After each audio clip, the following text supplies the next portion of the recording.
J'ai acheté l'iPhone 17 Pro Max, c'est parti pour le déballage sur Depaze Media. Comme vous voyez, la boîte est plutôt fine. On est vraiment sur une boîte d'iPhone tout à fait classique depuis qu'il n'y a plus de chargeur. C'est vraiment le même gabarit. Attention, il y a beaucoup de contrefaçons qui existent. Quand vous allez toucher la boîte, si vous prenez ce modèle, il y a un relief au niveau du cadran en haut. Il y a un relief pour chaque caméra et du relief tout autour. Ça peut aider, même si les imitations sont plutôt bien faites à ce niveau-là, mais il faut quand même faire attention. Dans le même principe, lorsque vous retournez l'iPhone, surtout, vous faites très attention qu'il n'y ait rien collé sur la boîte. S'il y a quelque chose collé, ça peut vous alerter. Il se peut que certains opérateurs collent des choses à l'arrière pour dire que c'est par exemple le téléphone de tel ou tel opérateur, mais c'est tout. Normalement, il n'y a rien d'autre qui est collé, donc faites attention. Si vous voyez des étiquettes collées et pas imprimées directement sur le paquet, il y a un problème. Allez, je vous propose qu'on l'ouvre pour de bon cette fois-ci. Attention, moment ASMR.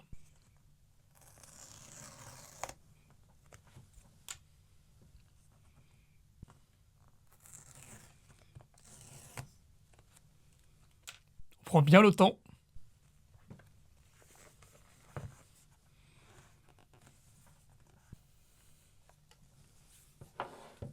Et le voici. Waouh! Je le trouve exceptionnellement beau en orange, véritablement. Waouh, waouh, waouh! Il est sublime. C'est vraiment un bête d'appareil, hein. Purée.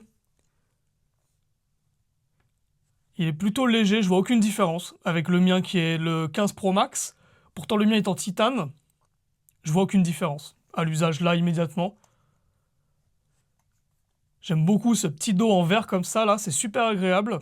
Ça c'est fait pour qu'il y ait la charge sans fil et MagSafe. Ça ne fonctionne pas hein, sur l'aluminium, c'est pour ça qu'il y a une dalle de verre. Allez, on va le mettre de côté pour l'instant.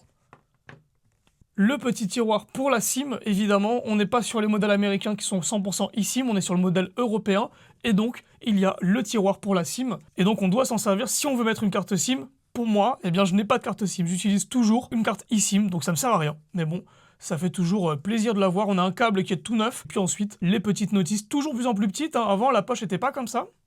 Et là, c'est vraiment tout petit, il n'y a rien dedans, quoi. Il n'y a même pas de chargeur, il y a presque plus rien, la boîte est toute fine. Allez, on fait la dernière protection ASMR.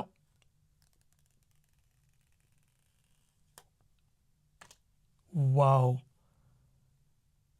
Non, c'est un super appareil. Sur ce, je vous laisse. Je vais aller mettre la protection d'écran que j'ai acheté. C'est pas sponsorisé, c'est simplement une marque que j'aime beaucoup. Je vous en parlerai si ça vous intéresse. En tout cas, je vais tout de suite le mettre pour protéger mon téléphone.